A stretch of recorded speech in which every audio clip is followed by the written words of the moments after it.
Our top story, where at least 48 people have died as Russia's sweltering in the worst heat wave in decades. The air in Moscow is thick with smoke from wildfires, and more blazes keep springing up. Let's cross now to our correspondents Ivor Bennett and Natalia Novakova. First to you, Ivor. You are, of course, in one of the worst affected areas. It's very smoggy, as we can see.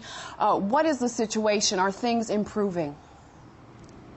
Well, there has been an improvement just in the last couple of hours, because all morning and the early hours of this afternoon, just in the woods behind me, there was a fire raging and the firefighters were struggling to control it. But in the last couple of hours, they have managed to put it out for the time being. But as I say, they were struggling this morning because the conditions here are simply just so dry. The fires are spreading very, very quickly and unpredictably. Earlier, we had a look at the fire. It didn't seem too troublesome.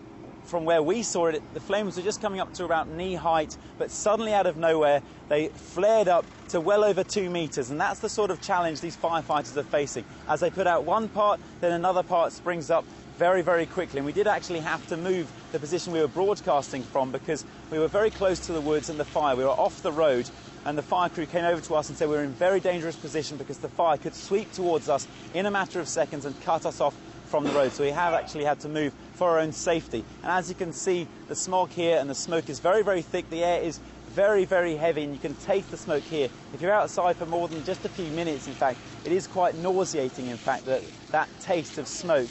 And there's a grey blanket over the sky. You can't really see the sun, but you can tell there's no clouds. You can just make out the sun, but the smoke's so thick it's not managing to cast any shadows. That's just how thick the smoke is, even though there aren't any fires in this immediate vicinity. And Moscow region is one of 12 regions that is one of the worst hit in the whole of Russia. And this morning, satellite imagery suggested there are around 800 fires across the country, 400 of which have sprung up just in the last 24 hours. So the situation is still very, very critical. Indeed it is. Of course, the Russian president cutting short his holiday to come back to Moscow for an emergency meeting. Natalia, in the heart of the capital there, how are Russian authorities dealing with the disaster?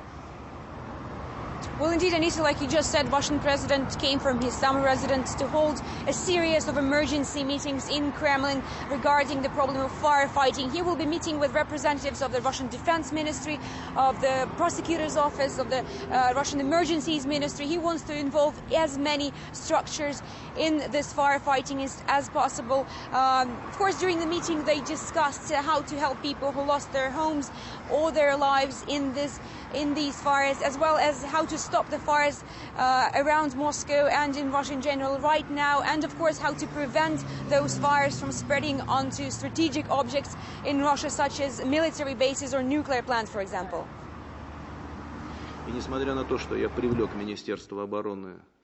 I've ordered the Ministry of Defense to fight the fires, but the ministry can't always even protect itself. A large fire has broken out in the Moscow region, with heavy consequences. Someone was asleep on the job. The fire that was spreading slowly was not contained, and the heads of the local military base were nowhere to be found. I'm sacking 5 high-ranking officers and ordering the ministry to fire more. If anything of this sort takes place again, I will take the same steps without any regret. So while talking about how to help people, the Russian president has also talked about how to punish those who are responsible for some of the lives that could have been saved but didn't. Several law cases have already been filed against those local authorities working on the spots who, according to Russian president, worked ineffectively and who could have prevented some fires but didn't. And meanwhile, here in Moscow, the situation, it looks like it's getting worse. This night has brought a lot more smog in the city, and as you can see behind me right now, it is very difficult to even see Kremlin because the city's center is covered in smog. Ivor, what about the people who have been left homeless by this disaster? Are they receiving help? They are indeed. The compensation has actually already started to filter through to those who have lost their belongings in this region, the Moscow region, and also a nearby region, the Nizhny Novgorod region. That compensation was ordered by Prime Minister Vladimir Putin, amounting to around $100,000 for each family who have lost their belongings in these wildfires. And that's affected around 3,500 people across the country. 2,000 homes approximately have been wiped out, and as you said earlier, 48 people have died as a result of these fires spreading, because in some cases they just spread far too fast to handle. They're out of control, and as I said earlier, they're very, very unpredictable. But earlier this afternoon we went to a nearby village to here where they did actually manage to fend off the fire without the help of professional firefighting crews. They managed to keep the flames at bay just 20 metres from the buildings, thanks to everyone in the village turning out with whatever container they could get their hands on with water and dousing the flames, from the elderly to the young as well. And this is what one of the villagers had to say about that experience. There was a line of fire from the forests. It was like a wave travelling with great force. I went for water, and when I came back, it was closer, with lots of black smoke. Everybody ran to the crops and to the fields.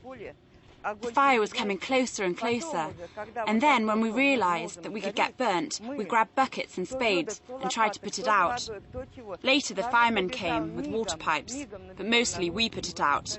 We didn't want to let the fire spread.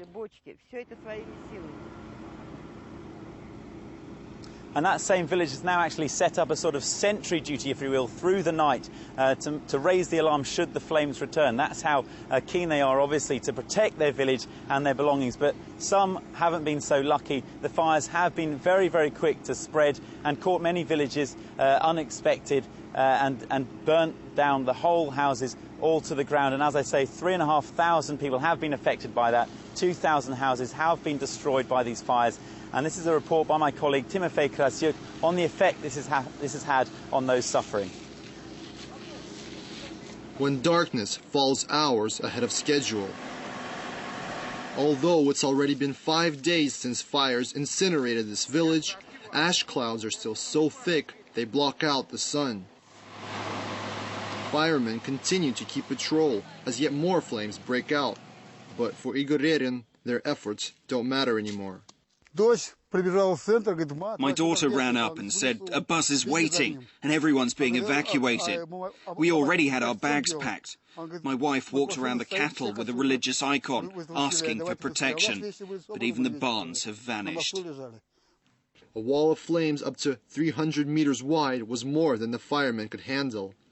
All but a few of the 100 houses were totally destroyed.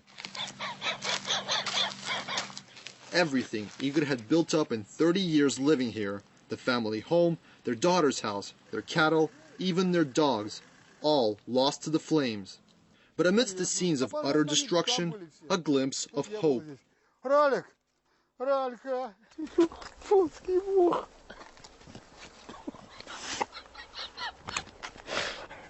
Just 15 kilometers away, another village lays in the path of the flames.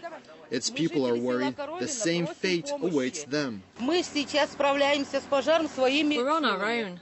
The men have dug a ditch with tractors. Smoke is everywhere, and we don't know where to expect the fire from. Nobody is informing us about anything. But for those whose battle with the fires ended in defeat, temporary shelters are being found. Part of the evacuated were taken here into an old school building. They say aid is received as often as 4 times a day, although that's still not enough. The most basic things are much needed, from underwear to pillows to warm clothes. Back in Moscow, volunteers assemble what help they can. They say there's enough supplies, the problem is delivering it. Huge problems with transportation because we don't have cars of our own. But with flames already appearing on the highway halfway to the villages, finding a car could prove a lot easier than actually getting there. Timofey Krasyuk, RT, Central Russia. And of course, this disaster is making headlines around the world. Natalia, what have you been hearing about how the world is reacting to the fire crisis in Russia? Well, Anita, several countries have already offered their help to Russia, such as Belarus, Ukraine and Azerbaijan. They're saying they can send their helicopters to help fight those blazes. We've also heard from Pope Benedict, who sent his condolences to the Russian people, wishing them to be strong during this difficult time. And the Spanish Prime Minister has highly evaluated the efforts of Russian authorities during this firefighting. All right, we'll continue to track these wildfires and their effects on Russia and around the world. For now, Ivor Bennett reporting about 100 kilometers from Moscow, and Natalia Novikova in the heart of the capital.